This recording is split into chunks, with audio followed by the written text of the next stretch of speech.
दोस्तों आज की वीडियो में मैं आपको बहुत ही आसान तरीके से समझाऊंगा कि आप फ़ोन के थ्रू शेयर्स कैसे परचेज कर सकते हैं। मैं इस वीडियो में कोई भी जल्दबाजी नहीं करने वाला हूं एंड मैं चाहता हूं कि आप भी इस वीडियो को देखते वक्त जल्दबाजी ना करें और पूरी वीडियो को देखें, क्योंकि अगर आप स्किप करके वीडियो देखेंगे या फिर आधी वीडियो देखेंगे तो इससे आपको बहुत बड़ा लॉस भी हो सकता है। तो चलिए शांत मन के साथ इस वीडियो को शुरू करते हैं। सो दोस्तों, जिस प्लेटफॉर्म के थ्रू मैं शेयर परचेज करने वाला हूं वो है ज़ीरोधा काइट। ज़ीरोधा इंडिया की बेस्ट शेयर ब्रोकर कंपनी है। अगर आपका ज़ीरोधा में अकाउंट नहीं है तो अभी अकाउंट खोलने का बेस्ट टाइम चल रहा है। मैंने डिस्क्रिप्शन, आई बटन और फर्स्ट कमेंट में एक वीडियो दी है, आप उस वीडियो को देखकर अपना अकाउंट खोल सकते हैं। इस वीडियो के डिस्क्रिप्शन में मैंने एक लिंक भी दिया है, जिस लिंक के थ्रू अगर आप अपना अकाउंट खोलेंगे तो आपको ज़ीरोधा की तरफ से एक्स्ट्रा सपोर्ट तो मिलेगा ही, साथ में कुछ कोर्स भी मिलेंगे। अधिक जानकारी के लिए आप अकाउंट ओपन करने वाली वीडियो ज़रूर देखिएगा। सो दोस्तों, जैसे आपका ज़ीरोधा में अकाउंट क्रिएट हो जाएगा तो आपको ईमेल के थ्रू आपकी लॉगिन डिटेल्स मिल जाएंगी। तब आपने ज़ीरोधा का एक ऐप है काइट बाय ज़ीरोधा, वो आप प्ले स्टोर या फिर एप्पल स्टोर में सर्च करके भी डाउनलोड कर सकते हैं, या फिर मैं लिंक डिस्क्रिप्शन में दे दूंगा, वहाँ से भी डाउनलोड कर सकते हैं। उसमें आपने अपनी डिटेल्स के साथ साइन इन कर लेना है। अब वीडियो को ध्यान से देखिएगा, क्योंकि अब मैं आपको वो प्रॉपर तरीका बताने जा रहा हूँ जिससे आप शेयर परचेज कर सकते हैं। तो जैसे ही आप इस ऐप में लॉगिन हो जाएंगे तो आपके सामने इस तरीके की 5 वॉच लिस्ट आएंगी जो कि बिल्कुल खाली होंगी। वॉच लिस्ट का मतलब है आप जिस भी कंपनी के शेयर्स देखना चाहते हैं, यानी कि उसकी प्राइस क्या चल रही है, उसकी डिटेल्स कैसी हैं, आज से पहले कैसा उसका रिकॉर्ड है, जिस भी कंपनी को आप देखना चाहते हैं आप उसको यहाँ पे ऐड कर सकते हैं। ऐड करने के लिए आपको उस कंपनी का नाम सर्च करना है। जैसे मैं रिलायंस सर्च कर रहा हूँ, उसके बाद BSE यानी कि बॉम्बे स्टॉक एक्सचेंज और NSE यानी कि नेशनल स्टॉक एक्सचेंज, आप जिसको भी सेलेक्ट करना चाहें उस हिसाब से सेलेक्ट कर सकते हैं। तो मैंने रिलायंस, बॉम्बे स्टॉक एक्सचेंज और नेशनल स्टॉक एक्सचेंज दोनों में ऐड कर दिया है। ऐड करने से कोई शेयर परचेज नहीं होगा। ऐड करने का मतलब है कि सिर्फ हम नज़र रख रहे हैं इन शेयर पे कि इनकी प्राइस ऊपर जा रही है, नीचे जा रही है, और उनके बारे में आप ज़्यादा डिटेल्स ले सकते हैं। यहाँ पे टोटल 5 वॉच लिस्ट हैं। आप हर वॉच लिस्ट का नाम भी चेंज कर सकते हैं और उन्हें कैटेगराइज भी कर सकते हैं। जैसे कि आप किसी एक लिस्ट में मोस्ट इंपॉर्टेंट कंपनीज को रख सकते हैं, फिर लेस इंपॉर्टेंट कंपनीज को, फिर लीस्ट इंपॉर्टेंट कंपनीज को। इस हिसाब से आप कैटेगराइज कर सकते हैं। वॉच लिस्ट के बगल में ऑर्डर्स का ऑप्शन है, तो जब भी आप शेयर खरीदने के लिए ऑर्डर करते हैं तो वो यहाँ पर नज़र आता है। यहाँ पर एक GTT का भी ऑप्शन है, वो मैं आपको आगे चलकर बताऊँगा। ऑर्डर्स के बगल में पोर्टफोलियो का ऑप्शन है। यहाँ पर आपको आपकी होल्डिंग्स और आपकी पोजीशंस नज़र आती हैं। होल्डिंग का मतलब होता है कि जब आप किसी शेयर को एक से ज़्यादा दिन के लिए खरीदते हैं तो वो आपको यहाँ पर नज़र आएगा, और जब आप इंट्राडे ट्रेडिंग करते हैं या फिर एक ही दिन के लिए शेयर खरीदते हैं तो वो पोजीशंस में नज़र आता है। दोस्तों, अभी आपको होल्डिंग्स में मेरे 4 रिलायंस के शेयर्स नज़र आ रहे हैं। यहाँ पे 4 क्वांटिटी है और 4 शेयर हैं जो कि रिलायंस के हैं। P&L का मतलब है प्रॉफिट एंड लॉस, तो प्लस 713 रुपीज़ में चल रहा हूँ, यानी कि 713 रुपये का फ़ायदा हो रखा है। 7,740 में खरीदे थे, अभी उसकी करंट प्राइस 8,454 रुपये है। ये थोड़ा सा शेयर्स के बारे में समझाने के लिए बता रहा हूँ। इसके बगल में आपको ऐप्स का ऑप्शन नज़र आता है, तो ज़ीरोधा के कुछ और भी प्लेटफॉर्म्स हैं, उनके बारे में आपको यहाँ पे इन्फॉर्मेशन मिल सकती है। इसके बाद में लास्ट में आता है अकाउंट का ऑप्शन। यहाँ से आपको आपकी अकाउंट डिटेल्स मिलती हैं और आप अपने अकाउंट में फंड्स भी ऐड कर सकते हैं। चलिए अब शेयर खरीदने के बारे में जानते हैं। तो अब शेयर खरीदने की प्रोसेस शुरू करते हैं, लेकिन शेयर खरीदने से पहले अकाउंट में पैसे ऐड करने पड़ते हैं। तो पैसे ऐड करने के लिए आपको अपनी प्रोफाइल में जाना है और वहाँ पे फंड्स पे क्लिक करके आप पैसे ऐड कर सकते हैं। तो जितने रुपए के आप शेयर खरीदना चाहते हैं वो पैसे यहाँ पे ऐड कर लीजिएगा। पैसे ऐड करने के लिए ऐड फंड में क्लिक करने के बाद आप UPI, गूगल पे और नेट बैंकिंग के थ्रू पैसे ऐड कर सकते हैं। तो जितने अमाउंट के शेयर्स आप खरीदना चाहते हैं वो पैसे आप यहाँ से ऐड कर लीजिएगा। पैसे विड्रॉल करने का ऑप्शन भी आपको यहीं पर मिल जाएगा, तो यहाँ पर क्लिक करके आप पैसे विड्रॉल भी कर सकते हैं। पैसे ऐड करने के बाद जिस कंपनी के शेयर आप खरीदना चाहते हैं उस कंपनी को अपनी वॉच लिस्ट में ऐड कर लीजिएगा, और अगर ऑलरेडी ऐड कर रखी है तो उस पर क्लिक कीजिएगा। जैसे आप क्लिक करेंगे तो यहाँ पे बाय और सेल दोनों ऑप्शन आ जाते हैं। यहाँ पर व्यू चार्ट का एक ऑप्शन है, उस ऑप्शन पे क्लिक करके आप इस शेयर की परफॉर्मेंस देख सकते हैं। तो यहाँ पे आपको उसकी परफॉर्मेंस दिखाई दे रही है। अब मैं आपको थोड़ा सा मार्केट डेप्थ के बारे में बता देता हूँ। यहाँ पे आपको ब्लू कलर में जो नज़र आ रहा है वो है कि कितने लोग इस शेयर को खरीदना चाह रहे हैं और उसकी क्वांटिटी क्या है। जैसे कि 5, 1, ये आपको जो नंबर दिखाई दे रहे हैं ये ऑर्डर्स हैं। ऐसे ही आपको रेड कलर में नज़र आ रहा है कि कितने लोग इस शेयर को बेचना चाह रहे हैं, किस क्वांटिटी में बेचना चाह रहे हैं और क्या प्राइस वो इसकी डिमांड कर रहे हैं। थोड़ा सा नीचे आप स्क्रॉल करेंगे तो यहाँ पे आपको फंडामेंटल्स नज़र आ रहा है। फंडामेंटल्स में आपको इसके बारे में और ज़्यादा डिटेल्स मिल जाएंगी, जिससे आप डिसाइड कर पाएंगे कि आपको ये शेयर खरीदना चाहिए या फिर नहीं। इसके बाद आपको एक टेक्निकल्स का ऑप्शन मिलता है, जिसमें आप इसका स्कोर देख सकते हैं, बियरिश है, न्यूट्रल है या फिर बुलिश है। ये सारी चीज़ें ज़रूरत में दी गई है ताकि आप बेटर डिसीजन ले सकें शेयर खरीदते वक्त। इसके बाद आपको अलर्ट सेट करने का भी ऑप्शन मिलता है और स्टॉक रिपोर्ट्स का भी ऑप्शन मिलता है। तो जब आप डिसाइड कर लेते हैं कि आपको यही शेयर खरीदना है तो बाय पे क्लिक कीजिए। अब देखो, बाकी सारी चीज़ें तो ये डिसाइड करने के लिए थी कि आपको शेयर कौन सा खरीदना है, लेकिन यहाँ के ऑप्शन समझना बहुत ज़्यादा इंपॉर्टेंट है। तो सबसे पहले क्वांटिटी का ऑप्शन आ रहा है। अगर आप 10 शेयर खरीदना चाहते हैं तो 10 लिखिएगा। मैंने 1 लिखा है क्योंकि मैं सिर्फ आपको डेमो दिखाने के लिए शेयर खरीद रहा हूँ। इसके बाद नीचे CNC और MIS का ऑप्शन आ रहा है। CNC यानी कि कैश एंड कैरी। जब आप लॉन्ग टर्म इन्वेस्टमेंट करते हैं तब आप CNC के थ्रू शेयर खरीदते हैं। लॉन्ग टर्म इन्वेस्टमेंट का मतलब है 1 दिन से ज़्यादा। और इसके अलावा जो दूसरा ऑप्शन है वो है MIS का ऑप्शन। MIS का मतलब है मार्जिन इंट्राडे स्क्वायर ऑफ, यानी कि जब आप इंट्राडे ट्रेडिंग करते हैं तब आप MIS ऑप्शन के थ्रू ट्रेडिंग करते हैं। इंट्राडे का मतलब है आप 1 दिन के अंदर ही शेयर खरीदकर उसको बेचते हैं। इसके बाद ऑर्डर में आपको 4 ऑप्शन मिलते हैं: मार्केट, लिमिट, स्टॉप लॉस और स्टॉप लॉस मार्केट। मार्केट का मतलब है कि जो अभी शेयर की प्राइस चल रही है आप उसी प्राइस में शेयर को खरीदते हैं। तो अगर आप लॉन्ग टर्म इन्वेस्टमेंट कर रहे हैं तो फिर 1 रुपये 10 पैसे से कुछ खास फर्क नहीं पड़ता है, तो जनरली लोग मार्केट रेट पे ही उसको खरीद लेते हैं। तो अभी आपको प्राइस वाले ऑप्शन में प्राइस सेट करने का ऑप्शन नहीं आ रहा है, लेकिन लिमिट ऑप्शन के अंदर आप प्राइस सेट कर सकते हैं। तो जैसे इसकी अभी प्राइस है 47 रुपीज़, लेकिन आपको लगता है कि ये 46 में भी जाएगा, तो आप 46 रुपीज़ यहाँ पे सेट कर लीजिए। लेकिन इसका मतलब ये नहीं है कि ये शेयर आपको 46 रुपये में मिल जाएगा। अगर शेयर की प्राइस 46 रुपये जाती है तब आपका शेयर आपको मिल जाएगा, और अगर पूरे दिन में 46 रुपये नहीं जाती है तो फिर ये आपका जो ऑर्डर है वो कैंसिल हो जाएगा। तो अगर आप ऑर्डर प्लेस करना चाहते हैं तो आपको स्वाइप करना होगा, लेकिन अभी मैं स्वाइप नहीं कर रहा हूँ क्योंकि बाकी ऑप्शंस भी समझाने हैं। दोस्तों, लिमिट के बगल में SL और SLM का ऑप्शन दिया गया है। SL का मतलब होता है स्टॉप लॉस और SLM का मतलब होता है स्टॉप लॉस मार्केट। ये दोनों जो ऑप्शन है ये शेयर को बेचते वक्त काम आते हैं, लेकिन मैं आपको ये ऑप्शन समझा रहा हूँ इसलिए अभी दिखा देता हूँ। आगे मैं आपको शेयर बेचने का तरीका भी बताऊंगा। तो SL का मतलब है स्टॉप लॉस, यानी कि नुकसान रोको। तो जैसे अभी शेयर प्राइस है 45.99 रुपीज़, यानी कि लगभग 46 रुपये है। तो आपने सोचा कि अगर 44 रुपये से नीचे ही गया तो फिर इसको बेच देना चाहिए, क्योंकि इससे नीचे मुझे भरोसा नहीं है, बहुत ज़्यादा नुकसान भी हो सकता है, इसलिए इससे नीचे जाए तो फिर इसको बेच देना। तो आपने 44 रुपीज़ तो प्राइस सेट कर दिया है। इसके बाद नीचे है ट्रिगर प्राइस। स्टॉप लॉस की बात चल रही है, अभी कुछ बदला नहीं है। तो ट्रिगर प्राइस हमेशा जो प्राइस आप सेट करते हैं उससे थोड़ा सा ज़्यादा रखना होता है। तो यहाँ पे मैं 45 लिख लेता हूँ।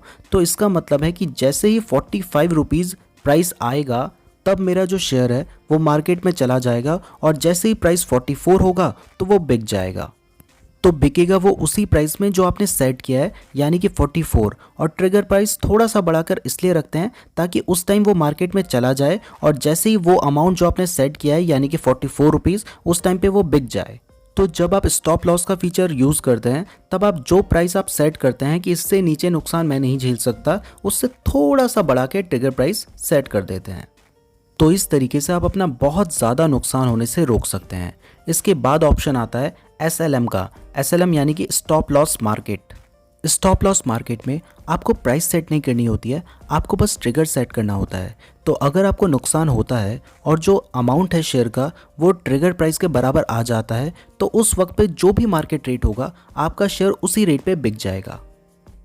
तो ट्रिगर प्राइस आने के बाद शेयर का प्राइस थोड़ा सा बढ़ जाए तो वो उस रेट पे बिक जाएगा, और थोड़ा सा घट जाए तो उस रेट पे बिक जाएगा। तो जनरली लोग जब इंट्राडे ट्रेडिंग करते हैं तब वो लिमिट, स्टॉप लॉस और स्टॉप लॉस मार्केट का यूज़ करते हैं। अगर आप लॉन्ग टर्म इन्वेस्टमेंट करना चाहते हैं, यानी कि आप 1000, 10,000, 50,000 के शेयर खरीद के लंबे टाइम के लिए छोड़ देना चाहते हैं, तब आप मार्केट रेट पे ही उसे खरीद सकते हैं। और उस सिचुएशन में स्टॉप लॉस लगाने की ज़रूरत नहीं पड़ती है, क्योंकि शेयर की प्राइस अगर आज घटेगी तो थोड़े दिन बाद बढ़ेगी भी। तो मार्केट का मतलब है कि जो मार्केट प्राइस है आप उसी में शेयर को खरीद रहे हैं। लिमिट का मतलब है कि आप अपने हिसाब से एक प्राइस सेट कर रहे हैं, और अगर वो प्राइस आती है तभी शेयर खरीदा जाएगा, वरना ऑर्डर कैंसिल हो जाएगा। स्टॉप लॉस ऑप्शन में आप एक प्राइस सेट कर लेते हैं और आप डिसाइड कर लेते हैं कि अगर इससे नीचे प्राइस जाए तो मेरे शेयर को बेच देना, क्योंकि इससे ज़्यादा नुकसान मैं बर्दाश्त नहीं कर सकता। और स्टॉप लॉस मार्केट में आप सिर्फ ट्रिगर प्राइस सेट करते हैं। ट्रिगर प्राइस आने पर शेयर जो मार्केट रेट होता है उस पर बिक जाता है। अब वैरायटी ऑप्शन को देख लेते हैं। यहाँ पे रेगुलर, BO, CO और AMO है। रेगुलर आपको नाम से ही पता चल रहा है, जो हम नॉर्मली यूज़ करते हैं वो रेगुलर होता है। इसके बगल में है BO। BO का मतलब होता है ब्रैकेट ऑर्डर। ब्रैकेट ऑर्डर में आप अपना फ़ायदा और अपना नुकसान दोनों डिसाइड कर लेते हैं। यानी कि आप ये डिसाइड कर लेते हैं कि अगर मुझे इतना फ़ायदा हो तो शेयर को बेच देना, और आप ये डिसाइड कर लेते हैं कि अगर इतना लॉस हो तो फिर शेयर को बेच देना, क्योंकि इससे ज़्यादा नुकसान मैं नहीं सह सकता और इतना फ़ायदा हो जाए तो मज़ा ही आ जाए। चलिए एक एग्जाम्पल के थ्रू बताता हूँ। जैसे अभी इसकी शेयर प्राइस है 47 रुपीज़, तो मैं अपना टारगेट सेट कर लेता हूँ, यानी कि मैं कितना फ़ायदा चाहता हूँ। अब यहाँ पे आपको अमाउंट नहीं लिखना है, आपको उतना फ़ायदा लिखना है। तो यानी कि 47 + 13 = 60। तो मैं चाहता हूँ कि 60 प्राइस पहुँचे तो शेयर बिक जाए। तो ध्यान दीजिएगा, 60 नहीं लिखना है, जितना फ़ायदा आप चाहते हैं वो लिखना है, इसलिए मैंने 13 लिखा है। अब ऐसे ही आपको अपना लॉस डिसाइड कर लेना है। अब मैं यहाँ पे सेट कर लेता हूँ कि अगर 7 रुपये का नुकसान हो, यानी कि 47 - 7, अगर 40 रुपये शेयर की प्राइस चली जाए तो फिर शेयर बिक जाए। तो यहाँ पे मुझे 7 लिखना है, 40 नहीं लिखना है। इस बात का बहुत ज़्यादा ध्यान दीजिएगा। अब ब्रैकेट ऑर्डर में ही आपको एक ट्रेलिंग स्टॉप लॉस का ऑप्शन भी मिलता है। तो एग्जाम्पल के लिए मैं यहाँ पर 1 रुपये का ट्रेलिंग स्टॉप लॉस लगा देता हूँ। तो इससे ये फ़ायदा होगा कि जैसे अभी शेयर प्राइस है 47, तो जैसे ही शेयर प्राइस 48 पर आएगा तो मेरा जो पहले स्टॉप लॉस था 40 का, वो अब बढ़कर 41 हो जाएगा, यानी कि मुझे कम लॉस होगा। अब मान लो शेयर का प्राइस फिर से बढ़कर हो गया 49, तो मेरा स्टॉप लॉस भी बढ़कर हो जाएगा 42। तो स्टॉप लॉस और शेयर के बीच में जो 7 का डिफरेंस है वो मेंटेन रहेगा। पर अगर मान लो ये शेयर का प्राइस कम हो जाता है, तब मेरा जो स्टॉप लॉस है वो उतना ही रहेगा। अगर सीधी भाषा में कहूँ तो यहाँ पे आपने टारगेट सेट किया है 13 रुपये का, तो जैसे ही आपको 13 रुपये का फ़ायदा होगा आपका शेयर ऑटोमेटिकली बिक जाएगा। और यहाँ पे आपने स्टॉप लॉस सेट किया है 7 रुपये का, तो अगर मान लो शेयर की प्राइस गिरती जा रही है और 7 रुपये गिर गई तो आपका शेयर उसी वक्त बिक जाएगा और आपको ज़्यादा नुकसान नहीं होगा। तो ब्रैकेट ऑर्डर से आप अपना नुकसान और अपना फ़ायदा दोनों को कंट्रोल कर सकते हैं। यहाँ पे ये जो ब्रैकेट ऑर्डर है, इसमें आप प्राइस भी सेट कर सकते हैं कि किस प्राइस में आप परचेज करना चाहते हैं। इसके बाद कवर ऑर्डर का ऑप्शन है। तो अगर आप कवर ऑर्डर का यूज़ करते हैं तो आपको थोड़ा सा ज़्यादा लेवरेज मिल जाता है, लेकिन इस केस में आपको स्टॉप लॉस लगाना ही पड़ेगा, जो कि 1.5% से ज़्यादा नहीं हो सकता। दोस्तों, मैं जानता हूँ कि आप थोड़ा सा बोर हो गए होंगे और थोड़ा सा कन्फ्यूजन भी हो सकता है, लेकिन जब आप इस ऐप को यूज़ करेंगे ना, तब आपको सारी बातें क्लियर हो जाएंगी और सब ईजिली समझ आने लगेगा। और आपने यहाँ तक वीडियो देखी है तो इसका मतलब आप डेडिकेटेड हो, आप सीखना चाह रहे हो, तो थोड़े से ऑप्शंस जानना भी ज़रूरी है। वरना शेयर खरीदना तो 20 सेकंड का भी काम नहीं है, लेकिन उसमें आपको कुछ समझ नहीं आता। अब थोड़े से ऑप्शंस बचे हैं, उन्हें भी जान लेते हैं। तो यहाँ पे एक AMO का ऑप्शन है। AMO यानी कि आफ्टर मार्केट ऑर्डर। तो यार देखो, शेयर खरीदने का एक टाइम होता है जो कि इंडिया में 9:15 से शाम के 3:30 बजे तक का होता है।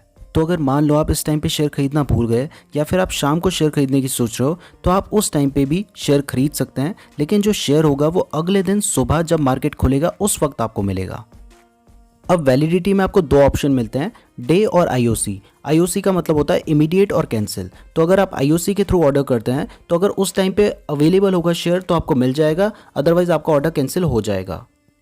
और अगर आप डे ऑप्शन करते हैं तो आपका जो ऑर्डर होगा वो पूरे दिन ओपन रहेगा, जैसे ही शेयर अवेलेबल होगा वो आपको मिल जाएगा, और अगर शाम तक अवेलेबल नहीं होता है तब ऑर्डर कैंसिल होगा। अब लास्ट में डिस्क्लोज क्वांटिटी का एक ऑप्शन है। ये जनरली जो बहुत बड़े ट्रेडर्स होते हैं वो यूज़ करते हैं। वो ज़्यादा शेयर अगर बेचते हैं तो कम शो करते हैं, क्योंकि अगर ज़्यादा शो करेंगे तो उसकी वजह से पूरा मार्केट हिल सकता है, क्योंकि उनको देखकर कई बार बाकी लोग भी अपना शेयर बेचना शुरू कर देते हैं, जिससे शेयर मार्केट बहुत ज़्यादा नीचे भी गिर सकता है। तो अभी तक मैंने आपको जो ऑप्शंस बताए ये इंट्राडे के थे। अब मैं आपको कैश एंड कैरी बताता हूँ, जो कि लॉन्ग टर्म इन्वेस्टमेंट के लिए यूज़ किया जाता है। तो आप लॉन्ग टर्म इन्वेस्टमेंट में भी लिमिट ऑप्शन के थ्रू प्राइस सेट कर सकते हैं जिसमें आप शेयर परचेज करना चाहते हैं। लेकिन क्योंकि आप लॉन्ग टर्म के लिए शेयर खरीद रहे हैं तो फिर आपको 1 रुपये, 10 पैसे, 50 पैसे से कुछ खास फर्क नहीं पड़ेगा, और लिमिट लगाएंगे और हो सकता है कि वो अमाउंट आए ही ना, तो फिर आपका शेयर परचेज होगा ही नहीं। तो जनरली लोग लॉन्ग टर्म इन्वेस्टमेंट में मार्केट रेट पे ही शेयर खरीद लेते हैं। अब यहाँ पे एक बात जानना ज़रूरी है कि आप CNC में, यानी कि लॉन्ग टर्म इन्वेस्टमेंट जो है कैश एंड कैरी, उसमें आप BO और CO ऑर्डर नहीं कर सकते।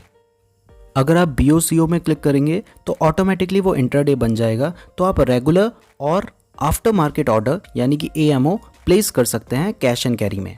तो अब शेयर खरीदने की प्रोसेस शुरू करते हैं। यहाँ पे मैं कैश एंड कैरी यानी कि लॉन्ग टर्म के लिए शेयर खरीद रहा हूँ। उसके बाद मैंने मार्केट सेट किया है, यानी कि मार्केट में जो भी रेट है मैं उसमें खरीदने को तैयार हूँ। अब यहाँ पे भी आपको स्टॉप लॉस और टारगेट सेट करने का ऑप्शन है जो कि परसेंटेज में आएगा, लेकिन मैं ऐसा कुछ भी नहीं कर रहा हूँ तो मैं इन दोनों को बंद कर देता हूँ। आप चाहें तो ऐसा कर सकते हैं। अब क्योंकि अभी मार्केट टाइम चल रहा है और मैं मार्केट टाइम में खरीद रहा हूँ तो मैं रेगुलर में खरीदूंगा, और BOCO तो सिर्फ इंट्राडे के लिए होता है। इसके बाद वैलिडिटी में मैंने डे सेट कर लिया है, यानी कि पूरे दिन में जिस वक्त भी अवेलेबल हो वो मुझे मिल जाए। वैसे जनरली उसी वक्त मिल जाता है। अब एक बार पूरा रिव्यू कर लेता हूँ कि मैंने सब कुछ सही डाला है। तो सब कुछ सही है तो बस स्वाइप किया और हमने शेयर खरीद लिया है। अब जो शेयर हमने खरीदा है वो हमें ऑर्डर्स में नज़र आएगा। अगर ये पेंडिंग होता तो पेंडिंग में नज़र आता, क्योंकि ये एग्जीक्यूट हो चुका है इसलिए ये शेयर एग्जीक्यूट में नज़र आ रहा है। अब आप इस शेयर को अपने पोर्टफोलियो में चेक कर सकते हैं। मैंने आपको कहा था कि जब आप शेयर लॉन्ग टर्म के लिए खरीदते हैं तो वो आपकी होल्डिंग्स में नज़र आता है, लेकिन ये तो पोजीशन में नज़र आ रहा है। होल्डिंग में तो वही रिलायंस का शेयर है जो मेरे पास पहले से था। तो ऐसा इसलिए है क्योंकि अभी पूरे दिन ये पोजीशंस में ही रहेगा, अगले दिन ये हमारी होल्डिंग्स में आएगा। क्योंकि हो सकता है कि भले ही हमने इसे डिलीवरी के लिए और लॉन्ग टर्म के लिए खरीदा था, लेकिन हमारा मन किया और हम इसे अभी बेच डालें, और अभी मन कर रहा है बेच ही देते हैं ना। तो शेयर को सेल करने के लिए आपको अपने पोर्टफोलियो में जाना है, होल्डिंग्स या पोजीशंस जहाँ पे वो शेयर होगा उस पर क्लिक करना है। जैसे ही आप क्लिक करेंगे यहाँ पे आपको एग्जिट का एक ऑप्शन नज़र आएगा। आपको एग्जिट पर क्लिक करना है। उसके बाद अगर आप स्वाइप करेंगे तो वो शेयर बिक जाएगा, लेकिन आपके पास जितने भी उस कंपनी के शेयर होंगे वो सारे बिक जाएंगे। तो अगर आप कम शेयर बेचना चाहते हैं तो आप क्वांटिटी में जाकर चेंज कर सकते हैं। मेरे पास एक ही शेयर है तो मैं डायरेक्टली उसको बेच सकता हूँ। अब यहाँ पे भी आपको बाकी ऑप्शंस मिल जाते हैं। जैसे आप मार्केट पे क्लिक करेंगे तो फिर जो भी मार्केट रेट होगा उसमें शेयर बिक जाएगा। अगर आप लिमिट पे क्लिक करेंगे तो फिर आप खुद प्राइस सेट कर सकते हैं। जैसे वो प्राइस आएगा तब आपका शेयर बिक जाएगा। यहाँ पे आप स्टॉप लॉस और स्टॉप लॉस मार्केट का भी ऑप्शन लगा सकते हैं। तो ये सभी ऑप्शंस मैंने आपको पहले से समझा रखे हैं।